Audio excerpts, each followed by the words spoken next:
guys, I'm Maya Perdue and I'm a classical pianist based in Salzburg.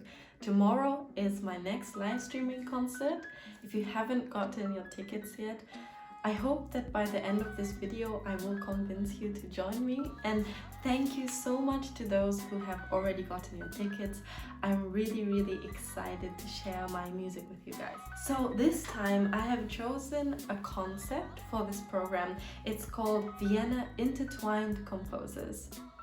The program is consisted by Schumann, Faschingsschwank aus Wien and Liszt Vienne. As you can tell, both of them have Vienna in the title of the pieces, and that's where obviously Vienna Intertwined Composers is coming from.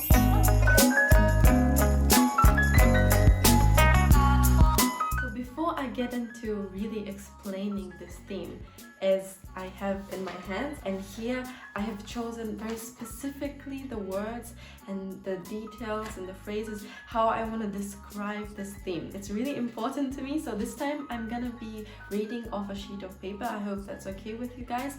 It's because I have insane amount of respect towards these composers, towards the city Vienna, and I want to be very specific about the explanation. So before that, I want to share with you guys where I'm at the moment with these pieces and kind of with my life. So maybe you've already heard me playing Vienne from Liszt especially, and maybe a bit of Faschingsschwank aus Wien also, because I've been playing these pieces in the last few months in various different competitions and concerts. And I've been posting about them. I actually did 6 competitions this summer, just in about a month and a half. That was a lot, and I'm finally back in Salzburg for about 3 weeks now, really calmly reflecting on the performances I gave and also practicing with a calm and more relaxed manner and understanding, so to say, what were the things that I wasn't satisfied with, or what were the things that didn't satisfy the jury, or things like this. I don't want to get too much into that. Sorry if I'm a little bit too energetic today. I just played a concert, so I'm a little bit hyperactive, but I thought maybe that's a kind of atmosphere that isn't too bad to convey in this video either. So I just decided to film this video, and I didn't have much time because the concert itself is the day after tomorrow. I'll be posting this, I'll edit this tonight and post it first thing in the morning, so you have about a day to really look at this video. Anyways, before I ramble on too much about things, I'm gonna start explaining the theme. I just realized that the light that I have in front of me is reflecting so much on my glasses. I don't really know what to do because I don't think I'll be able to read this off this sheet of paper without the glasses, so I'm sorry about that. I hope it's not too annoying. Okay, so let's get right into it. Vienna has been the capital of classical music for many centuries. Even in this modern age, those in and out of Europe visit Vienna to listen to its famous Viennese style, tunes and rhythms, and it is safe to say there's significant admiration for how traditions have been preserved with great quality in Vienna. What fascinates me is that this is not only the case for us musicians now, but also for the well-known composers. Vienna has been an inspiration for so many musicians over the centuries.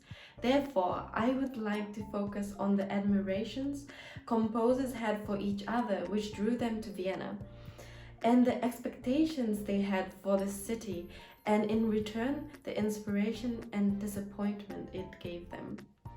To dive into the more personal side of these composers give us the possibility to sympathize with our idols, those whom we see as exemplars of our ideals, and better understand the similarities we have with them, and even similar situations we face now. Schumann began to compose Faschingsschwank aus Wien, Opus 26 in Vienna in 1839. He wrote the first 4 movements in Vienna and the last one on his return to Leipzig. This piece is especially full of humor and sarcasm. For instance, in the first movement of this piece, he briefly quotes the French national anthem as a sarcastic comment on the situation. Then in Austria, I'm going to play now this French national anthem that you're gonna hear in Faschingsschwank aus Wien.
Funny when you listen to it in the full context with this beginning of the piece, and then this doesn't come at the beginning of the first movement, it's quite at the end, and it's so somehow it fits so well if you think that it's a national anthem and he's quoting it, but at the same time it's absurd and somehow the most grand moment in this first movement. I find it really fascinating.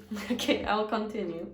He came to Vienna with his wife Clara in 1838 and surprisingly only stayed for 1 year. He had great expectations for this city since Beethoven, Mozart and Schubert established their success there and were his idols, as also mine.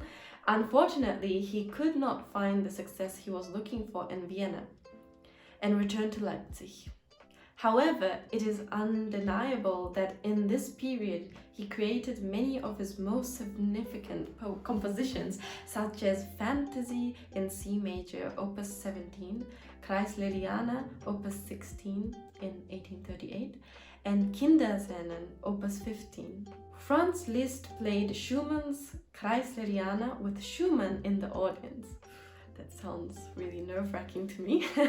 In this period, Schumann visited Schubert's brother and discovered his previously unknown Symphony No. 9 and many more sketches which inspired him deeply.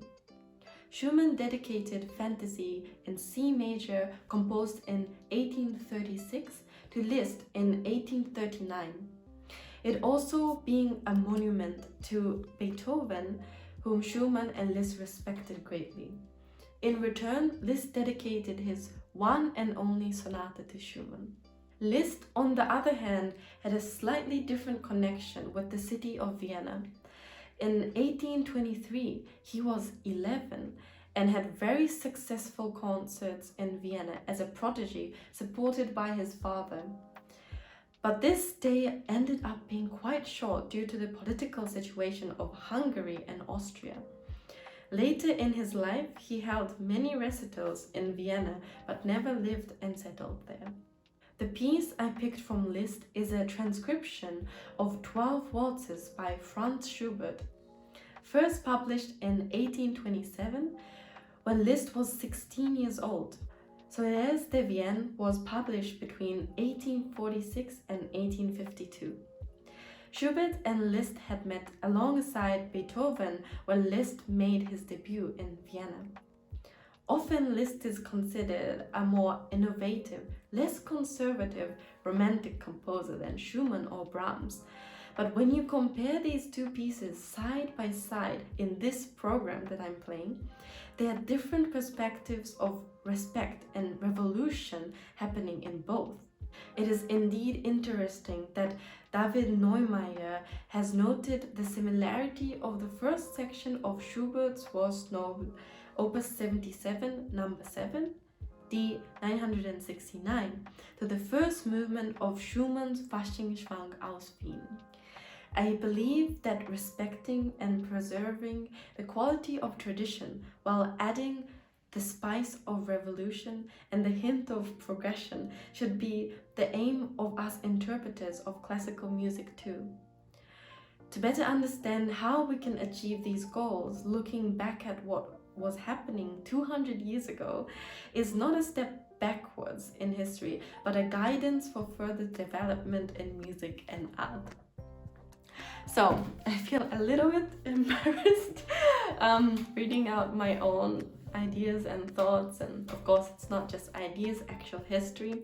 It's difficult for me to always also understand that the audience, especially in a live streaming, really understand what I'm playing in the program and really are able to hear everything, all the ideas that I have.